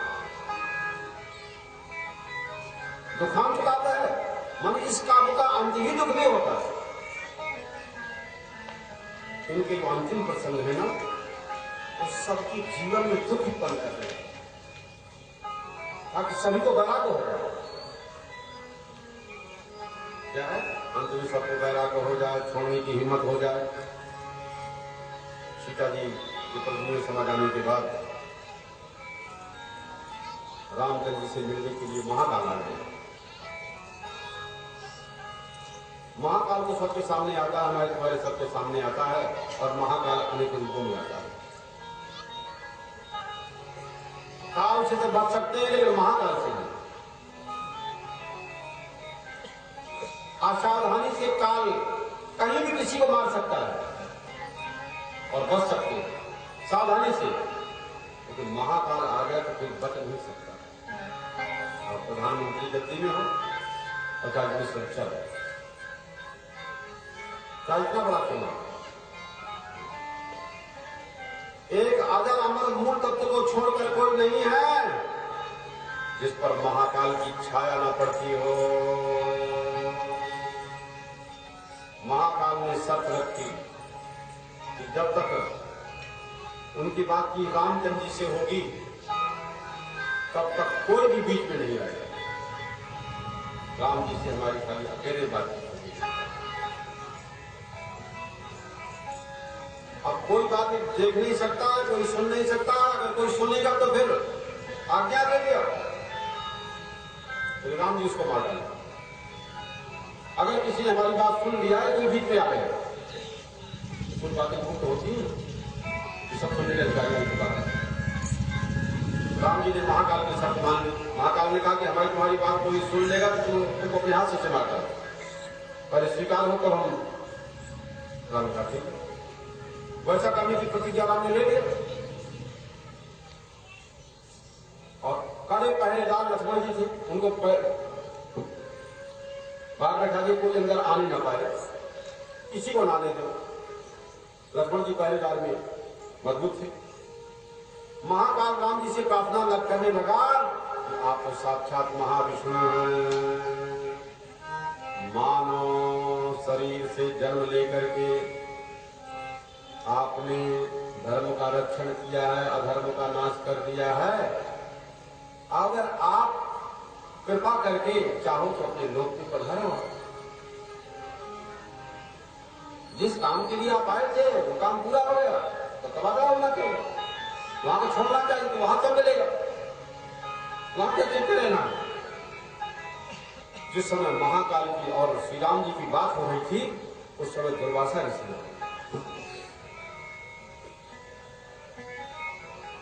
उनके क्रोध को आप जानते ही हो, कोई है टिकने वाला। लक्ष्मण से कहा मुझे राम जी के पास अभी मिलने दो, अन्यथा राम सहित और सारी युद्धा को खत्म कर दूंगा। ऐसे ऋषि हुए कुछ डरते ही नहीं, बोले राम सहित सारी युद्धा को खत्म कर दूंगा, हमारे पास तपस्या की हो सकती है, ऋषि में करती होती है। 40 से 32 उतार दे, चाहे कोई बैठा दे। चुनाव का समय आता है तो महात्मा लोग भी पार्टी को कहते हैं ना, इसको बैठाना है, इसको उतारना है। लक्ष्मण ने कहा महाराज आप रामचंद्र जी को भस्म मत कीजिए, आप भले अंदर करिए। फिर रामचंद्र जी अपनी प्रतिज्ञा के अनुसार मेरा वध कर देंगे तो राम के हाथों से मरने नहीं पसंद कर। लक्ष्मण जी कह रहे दुर्वासा जी अंदर गए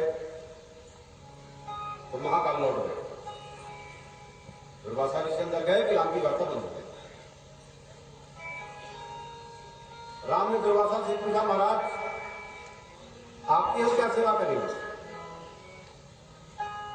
दुर्वासा जी ने कहा मुझे भूख लगी है, जल्दी कुछ खिलाइए। रामचंद्र जी उनको भोजन कराया, भोजन करा दिया। अब उसके बाद प्रतिज्ञा के अनुसार न्याय करने का प्रसंग आ गया। राम को कुछ प्रतिज्ञा याद आ गई, न्याय करने का प्रसंग आया। राम जी ने कहा मुझे तो लक्ष्मण को मारना पड़ेगा। वशिष्ठ ने कहा मारने की जरूरत नहीं है। वशिष्ठ ने कहा राम मारने की जरूरत नहीं पड़ेगी, खाली इसका त्याग कर। किसी का त्याग कर देना भी मारने के बराबर होता है। ये वशिष्ठ गुरु ने निर्णय दिया, गुरु हमारा वैदिक समझना है। राम ने लक्ष्मण को त्याग कर दिया, लेकिन लक्ष्मण जी भी राम के बिना जीवित कैसे?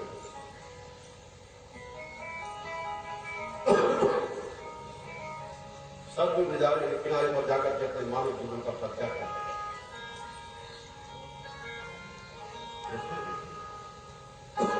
और राम जी भी लक्ष्मण के बिना कैसे नहीं?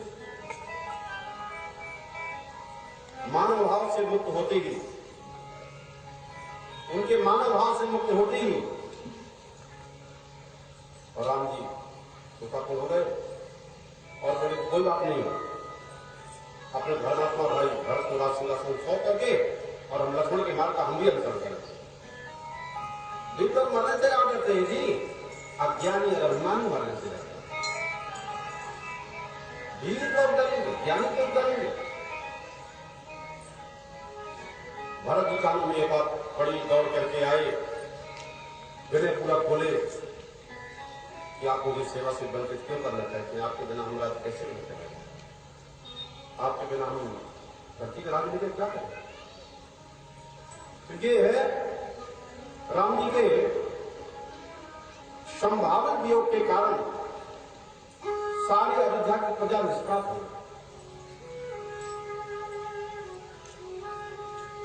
माने राम के बिना अयोध्या की प्रजा निष्प्राण जैसे।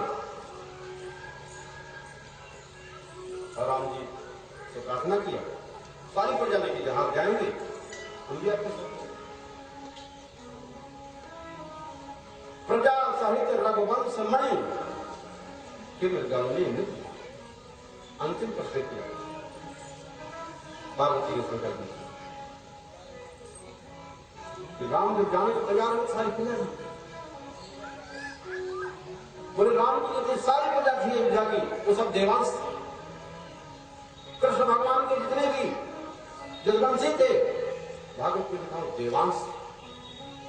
भगवान ने पहले उनको आपस में लड़ा करके अपने भगवान को ध्यान दिया। मरने से कोई नुकसान नहीं, मरने से मत डरो, बचोगे नहीं। उसे धर्म पूर्वक आचरण करना सभी निर्णय की जरूरत है। इसी प्रकार से और प्रजा सहित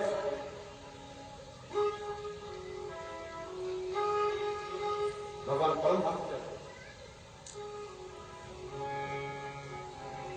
तो ये जो राम का चरित्र है, ये जो जितना प्रसंग है तो राम का ऐसा दुखांत कर्म प्रसंग वर्णन किया गया है कि लोगों के हृदय में एक करुणा पैदा, लोगों का हृदय राम के चरित्र को श्रवण करके पिघल जाता। मनुष्य का मन जब कठोर हो जाता है तो उसकी मुट्ठी बंद हो जाती है और मनुष्य का हृदय जब कोमल हो जाता है तो उसको वो लुटाता है और दान देता है। दान कर देगा, उदार मन होगा, हृदय में आनंद पैदा हो जाएगा तो आदमी बिना दिए मुट्ठी भीड़ी करेगा। और हृदय में आनंद नहीं प्रकट होगा किसी के तो कठोरता होगी। राम के चरणों को सुन करके संसार के प्राणियों की कठोरता, जो मन में कठोरता आ गई है, जिस कारण से झगड़े हो रहे हैं, युद्ध हो रही है, वैमनस्यता हो रही है, परेशानियां हो रही हैं, तो राम के ऐसे अद्भुत तत्वों को श्रवण करने से और लोगों का चित्त उससे शुद्ध हो जाता है। और जिस आकार में ढाल दो उस आकार का हो जाता है। भागवत आकार में, अपने को भगवान के आकार का भागवत आकार में ढालने के लिए आग में पिघला दीजिए सोने चांदी को, जिस आकार में ढालोगे वैसे आकार बन जाएगा। इस आकार को पिघाल करके भगवान में होना है, भगवत आकार का होना है। क्या है? तो इसको तो कठोरता मिटानी पड़ेगी। और कठोरता तब की जब ताप होता है, तो राम कथा को सुनकर के भी हृदय में ताप पैदा होगा। उससे क्या होगा कि हमारी कठोरता है तो मिट जाएगी और भगवत आकार को धारण कर देगा हमारा। अब हनुमान जी को कहते नहीं, हनुमान जी नहीं कहीं गए,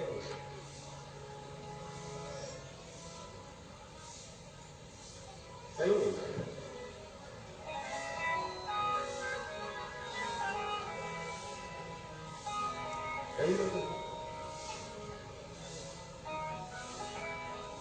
ऐसा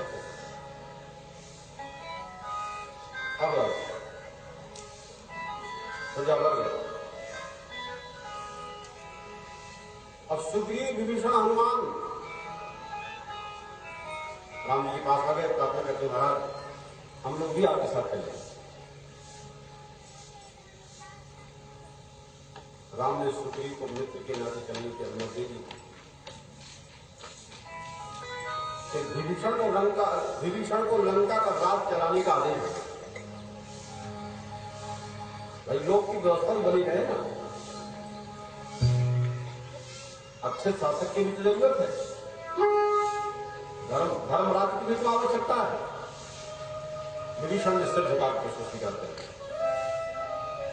राम जी ने हनुमान जी से कहा कि तुमने दीर्घ काल तक अपने शरीर को धारण करने का व्रत ले लिया है, तो तुम अपनी प्रतिज्ञा को व्यक्त क्यों करना चाहते? तुम भी यही रहो। हनुमान जी राम का से समझ गए और कहा ठीक है, इस संसार में जब तक आपकी कथा होती रहेगी, आपके आदेश का पालन करके मैं धरती में रहूंगा। ऐसा इसके पास राम ने भरत की सलाह से कौशल प्रदेश के बात कर दी।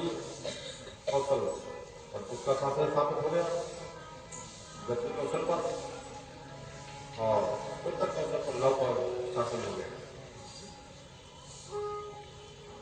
सबको आवश्यक उपदेश देकर के राम जी अपने भाइयों प्रवासियों को लेकर के परमधाम जाते हैं और देवताओं को स्वागत करते हैं। सब देवताओं के तो सब देवताओं का घर। ब्रह्मा जी कहते हैं तो भगवान का अवतार होने वाला है देवताओं तुम्हारे लिए, तुमको राज्य दिलाने के लिए। तो तुम लोगों को भी तो कष्ट छोड़ करके, साधन सरकार छोड़ करके तुम लोगों को भी मनुष्य का शरीर लेकर के और राम की सेवा में तत्पर रहना पड़ेगा। साबित देवतांश से देवताओं के अंश जितने राम के रूप में से। इसलिए ऐतिहासिक महाकाव्य ये राम का चरित्र बहुत ही मंगलमय है। यहीं पर उसका समापन कर जाता है। समापन है क्या है? अंतिम ग्रंथ में उसका महत्व वर्णन किया गया है। उसका समापन कर समाप्त समाप्ति शब्द का अर्थ अंत नहीं होता है, ध्यान रखना। हम भागवत की समाप्ति करते हैं, हम राम कथा की समाप्ति करते हैं, लेकिन समाप्ति करने से ग्रंथ का समापन नहीं होता। समाप्ति शब्द का अर्थ अंत नहीं होता है, ध्यान रखना। समाप्ति शब्द का अर्थ होता है सम्यक आपति, सम्यक प्राप्ति, समाप्ति। संस्कृत व्याकरण के अनुसार आपते प्राप्ते आपनोति प्राप्नोति, ऐसा बोलते हैं। संस्कृत भाषा के अनुसार जो हमने श्रवण किया है और जो मुझे प्राप्त हो गया है, इस अर्थ में समाप्ति शब्द का प्रयोग किया जाता है कि जो आपने हमको सुनाया है वो हमको प्राप्त हो। जिस उद्देश्य से हमने, राजा परीक्षित ने जिस उद्देश्य से कथा सुनी थी और सुखदेव ने सुनाया था, वो उद्देश्य की पूर्ति हो गई, प्राप्त हो गई, बस वो समाप्ति हो गई। हमारा ज्ञान शब्दों में स्थित होकर के एक दूसरे के पास पहुंचता है। गुरु जी बोलते और शिष्य कान के माध्यम से हृदय पहुंचता है, पर हृदय का निकाल नहीं होता। ज्ञान जहां भी होगा, भले वो मन में हो चाहे वाणी में ना हो, लेकिन शब्द जरूर होगा, शब्द जरूर होगा। हमारे वैयाकरणों का ये मत है कि ज्ञान शब्द रहित नहीं होता है। ज्ञान शब्द रहित नहीं होता है। हम तुम जो भी सोचते हैं उसमें शब्द अवश्य रहता है। वो शब्द हमें कुछ ना कुछ दे के जाता है। समाप्ति शब्द का अर्थ ये हुआ कि आप जो दे रहे हैं वो हमने पा लिया। आपने जो सुनाया है उसे हमने पा लिया है, और उससे हमारा भला होगा, हमारा मंगल होगा, हमारी भ्रांति मिट गई, हमारा संदेह मिट गया और हमें कल्याण की प्राप्ति हो गई, माने हमारा मंगल हो गया। समाप्ति शब्द का अर्थ होता है कि अब श्रवण करने से हमारा मंगल ही हो गया। मंगला नाम प्रकर्तारो वंदे वाणी बिना, मंगल के करने वाले हैं। हमें देखना चाहिए कि राम कथा को सुनकर के क्या करें। आज 9वां दिन है।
यदि श्रोता मिले तो सुनाओ और वक्ता मिल जाए तो सुनो, और दोनों ना मिले तो गुनगुनाओ।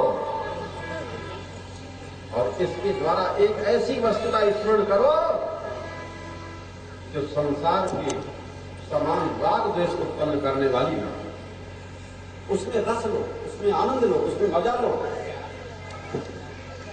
जो राग द्वेष से रहे।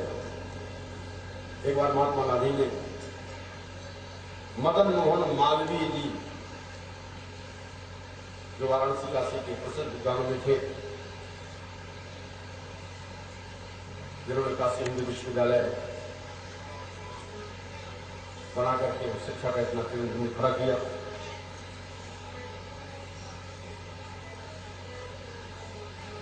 भागवत की कथा सुनी, मालवीय जी से भागवत कथा सुनी। इसके बाद सार्वजनिक वक्तव्य के द्वारा घोषणा किया महात्मा गांधी ने कि धर्म में इतना रस है ये मुझे मालूम नहीं, सुनने से मालूम पड़ा।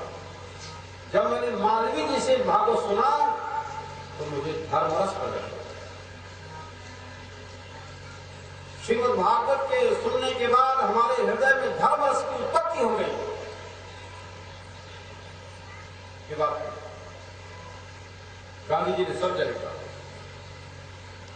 जो कथा श्रवण के द्वारा धर्म में रस उत्पन्न होता है, तब उससे हमारा प्रेम हो जाता है, और प्रेम हो जाने से संसार का राग द्वेष मिट जाता है, और संसार का राग द्वेष मिट जाने पर परमात्मा का माने सर्व देश में, सर्वकाल में, सर्व रूप में सर्वात्मक अद्वितीय तत्व का साक्षात्कार हो जाता है। वाल्मीकि रामायण में तो राम का चरित्र ऐसा वर्णन किया गया है कि सुख में और दुख में, संयोग में और वियोग में,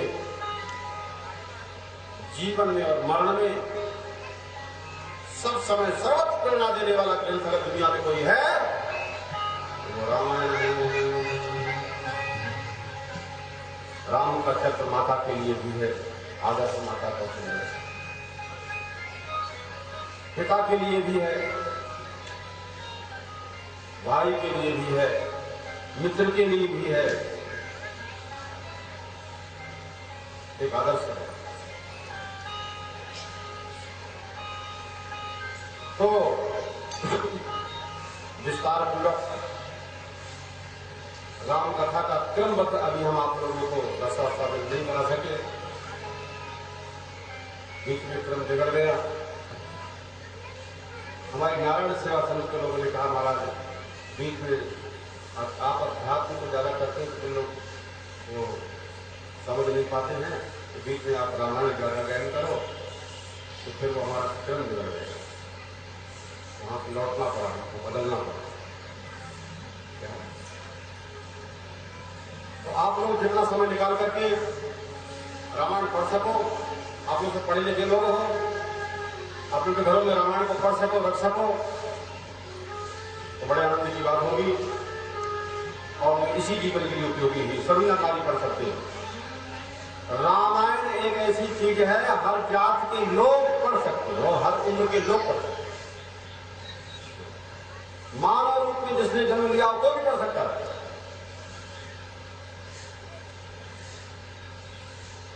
इसका उपयोग स्वर्ग के लिए नहीं, नरक से बचने के लिए नहीं है, मुक्ति के लिए नहीं है, इसी वर्तमान जीवन का निर्माण करने के लिए रामायण है।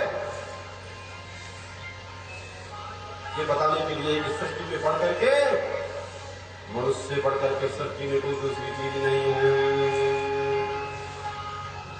मनुष्य ईश्वर ही नहीं है, ईश्वर से बढ़कर के ये बात भी रामायण बताई गई है। और मानव को की श्रेष्ठता का ज्ञान नहीं। वाल्मीकि हमारे पौरस का जड़ आधार करने के लिए, ऋषि वाल्मीकि ने हमारे पौरस को जड़ आधार करने के लिए ब्रह्मा जी से वरदान प्राप्त करके, नारद जी से शिक्षा लेकर के अब इस महान ग्रंथ की रचना किया है। मैं ये नहीं जानता हूं कागज की छपी हुई रामायण कब तक रहेगी, लेकिन उसमें जो राम सीता का जो चरित्र है, आदर्श है, वो सदा सर्वदा मानव जात के लिए सदा बना है। भाई रामायण तो आग में जलने वाली है, आग लग जाए तो जल जाती है। लोग अनंत काल तक ये चाहते रहेंगे कि राम जैसा महामानव धरती की शोभा बढ़ाता रहे और राम जैसा राजा हो और प्रजा उसकी अनुयायी हो। राम के द्वारा सदा मंगल होता है। तो आप लोगों ने बड़े प्रेम से श्रवण किया है। नारायण सेवा समिति के सब उत्साहित कार्यकर्ताओं ने, मंदिर प्रबंधक समिति कमेटी के सब लोगों ने बड़े उत्साह के साथ और हमें यह अवसर दिया है कि हम और आप यहाँ इकट्ठा होकर के इस राम कथा का रस ले सके, आनंद ले सके। इसलिए आप लोगों को आवाहन करने का, रक्षा सदन करने का, आनंद लेने का एक अवसर प्रदान किया गया था। इसलिए इस पृथ्वी पर राम कथा का आयोजन करने वाले, गान करने वाले, श्रवण करने वाले,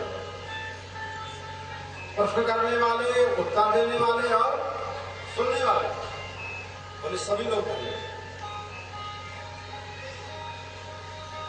शंकुम रामचक्र ये साक्षी करना बहुत कठिन, बहुत छोड़ करके बीच बीच, और जिसमें आप लोगों को रस की वृद्धि हो, आनंद की जागृति हो, दुनिया के दुखों को हम लोग राम कथा के माध्यम से अपने दुखों को भुला दें। यही तो सबसे बड़ा लाभ है जो हमें और आप सब लोगों को इस बड़ी देवी मंदिर प्रांगण में समिति के लोगों के द्वारा, आप सब लोगों की सज्जनता के द्वारा, आप लोगों के शुभ संकल्प के द्वारा और शुभ प्रयास के द्वारा ये अवसर प्राप्त हुआ है। सभी कार्यकर्ता जो तन के साथ इसमें लगे रहे, आयोजन में सभी लोग प्रातः रूप से लगे रहे, वो सब धन्यवाद के पात्र है जिन्होंने अपने तन मन के द्वारा और इस कार्यक्रम को सफल बनाया। अब ये कार्यक्रम समापन की ओर है और उसके बाद आरती का कार्यक्रम रहेगा और इसके बाद फिर महाप्रसाद भंडारा है वो प्रारंभ करेंगे। क्रम चलता रहेगा, आता रहेगा और लोग भंडारा चलता रहेगा। बोलो सत्य सनातन धर्म की बैठे रहेंगे, बैठे रहेंगे। अभी हमारे दयानंद तिवारी जी